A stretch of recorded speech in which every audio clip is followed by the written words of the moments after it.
Right now at noon, we are following that breaking news out of London. The UK Parliament on lockdown right now after a reported shooting outside the British Parliament. Good afternoon. Thanks for joining us for NBC Charlotte here at noon. I'm Brooke Katz. We want to get straight out to NBC Charlotte's Mark Boyle, who's standing by live. Mark's been following the situation. Obviously, this is a very rapidly developing situation. Mark, what all do we know right now? Well, Brooke, we know those shots fired calls came in just after 2:30 local time. That's 10:30 a.m. here in the Carolinas. Here's a live look from London right now where the city's Metropolitan Police said it was responding to a firearms incident on the Westminster Bridge, which is right next to Parliament there. And just into the newsroom, Britain's police department says it is officially treating this as a terror incident until they can confirm otherwise. Britain's parliament was put on lockdown shortly after the shots were fired. Those reports came in, and David Lidington, the leader of the House of Commons, says that a, quote, alleged assailant has been shot by police. Now, here's some other video that we got earlier this morning when this happened. Now, according to witnesses there, they say they saw at least a dozen people, at least, injured there on the Westminster Bridge, and a former Polish lawmaker said he actually saw a car mowing down some pedestrians on the street. Those reports still trying to be confirmed here this afternoon. Another report has just come into the newsroom that a police officer was stabbed outside of Parliament. That's according to a media outlet there on the scene. And again, this is a very rapidly developing situation, as you can imagine.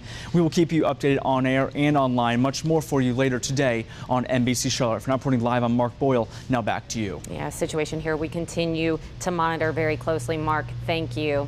Now to our other top story this afternoon, a community outrage after a stabbing at a popular bar. Right now, they're all meeting to do something about the violence taking hold of their community.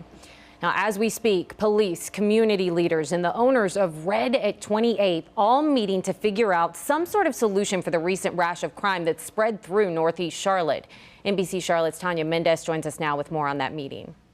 In just a few minutes, a town hall meeting is going to get underway here at Red at 28th as the owner of the hookah lounge is desperate for answers and healing after a horrific crime that rocked this community. There's still evidence here in the stairwell of what took place here over the weekend. 5 people were stabbed after a fight that happened as the club was closing. And today we just heard a briefing from CMPD as detectives tell us that they are still actively working leads in this case, but they are facing challenges because you know there's that video, we're showing it to you right now, of what happened here in the club. Well, they're saying that they can't get anybody to come forward and talk about what actually happened. People are posting on social media. They know there were lots of witnesses in there, but people are hesitant to come forward and talk about this actual case. They do believe, though, that there was only one person who was responsible for stabbing all of those 5 people. They're now upping the reward in this case, so if you have any information, contact CMPD. Again, this town hall is getting underway, and we will have updates for you later on tonight on WCNC. Reporting in University City, I'm Tanya Mendez, NBC Charlotte. Turning now to our forecast, a messy night yesterday giving way to clearer skies today. Taking a live look over uptown Charlotte now through our view cam. The sun's been going strong now since this morning. We have live team coverage this afternoon from cleanup efforts underway right now in the South Charlotte area. But first, let's start with Larry Sprinkle. Larry, those storms moved through last night. Today, we're talking about much cooler weather. A much better weather picture considering last night. It's interesting. We had the lightning, we had the hail, we had the high winds, but not a lot of rain to report. You can see maybe maybe a quarter of an inch at the very most from the storms that came through last night. Temperature-wise, pleasant out there, but nowhere near the mid-80s we saw yesterday. Currently at 63 in Cheraw, South Carolina, Shelby 58. In the mountains, up in the high country, Jefferson and Boone, both in the 40s. Here in Charlotte, we are at 61 degrees, so pretty pleasant out there. It is kind of breezy. We're looking at winds anywhere from about 10 to 20 miles per hour. That is something that you'll notice. You can notice sunshine, blue skies, cooler temperatures, and windy conditions. Major changes over the next 24 hours. Colder air headed our way. That big question, how long will that be around? And what about the upcoming weekend's weather picture? We'll check that coming up in just a few minutes, Brooke. Larry, thank you. And last night's weather left some damage behind for crews to clean up today. Let's get back out to NBC Charlotte's Rachel Roller standing by live in South Charlotte. Rachel, how are things going for crews out there today? Yeah, Brooke, the lightning and the hail brought the biggest mess. Now, the folks over here at Caliber Collision say they don't usually hear from people until 24 to 48 hours after a major storm. So they're expecting business Thursday and Friday. But in the meantime, they gave us some tips to protect your car the next time that hail comes calling down. Hail anywhere from pea-sized to golf balls came crashing down during Tuesday night's severe storm. You can hear the hail hitting the windshield of this car in Kannapolis and the ground in Lincolnton, blanketing patios across the state. Huge ping pong size hail just started smashing into the concrete. Fred Kanan at Caliber Collision says they see the most problems when people simply leave their cars parked in the driveway. Most of it's sitting in the driveway, but some people, get caught on the highway a lot too. And that does cause more damage with them going faster. But did you know a garage isn't your only option to protecting your vehicle? Well, sometimes you can put a quilt over your car.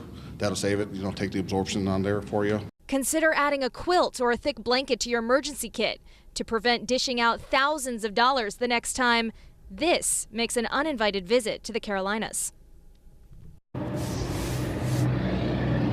Now, if hail were to dent your vehicle, the service advisors here tell me it can cost you anywhere from $3,000 to $5,000 to repair it, which does not seem worth it. So it's best to be prepared. Reporting in South Charlotte, I'm Rachel Roller for NBC Charlotte. Well, here's hoping not too many people have damage to their vehicles. Rachel, thank you. And remember, you can always track the changing weather conditions with the NBC Charlotte mobile app. There you'll find up-to-the-minute information right down to your neighborhood. It is free and available in your app store. Facing the biggest test of his presidency to this point, President Trump is working to shore up support for a Republican plan to replace Obamacare. The administration also dealing with renewed allegations about ties to Russia. NBC's Jay Gray is on Capitol Hill now to help us all sort this out. The American Health Care Act of 2017. This morning, Republicans continue fine-tuning their health care plan, a measure on life support. I do not see how they get to the 216 number that they need to pass it tomorrow night. Right now, more than 24 Republicans are opposed or leaning against the plan. Former Vice President Joe Biden joined Democrats this morning on Capitol Hill, marking 7 years after the Affordable Health Care Act became law, while President Trump continues his hard sell to try and replace it.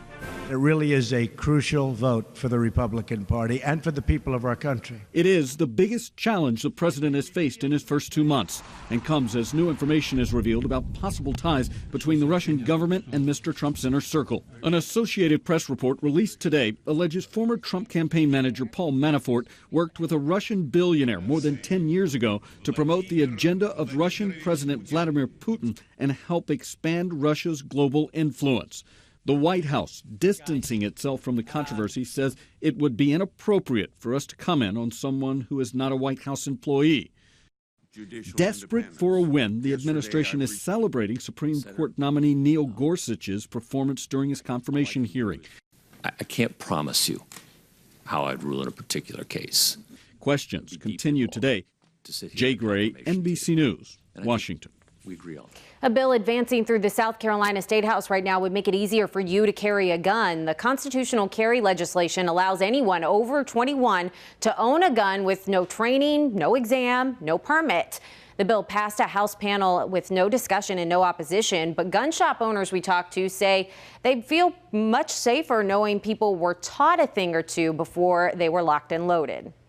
It's probably a more responsible choice than just letting anyone, like the Wild Wild West, carry their guns with them.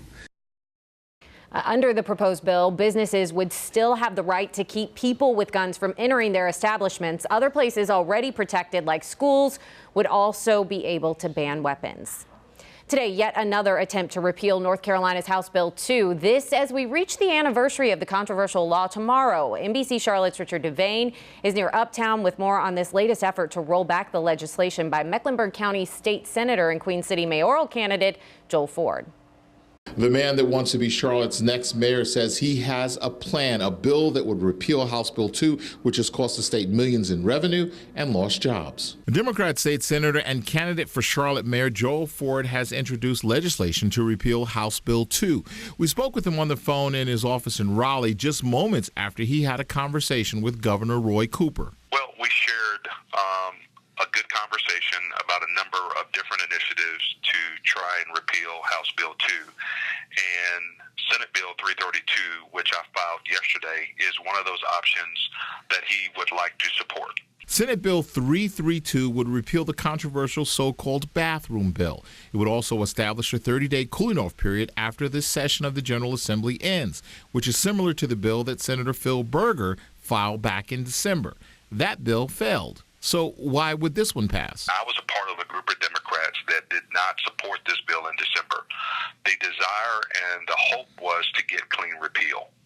Clean repeal does not exist in this current North Carolina General Assembly. Ford says time is running out and it's time to build a consensus to get rid of the law, which has cost the state millions of dollars and thousands of jobs. Ford adds that the NCAA will soon choose which states to give its NCAA championship games to, and that adds more pressure to get this bill done.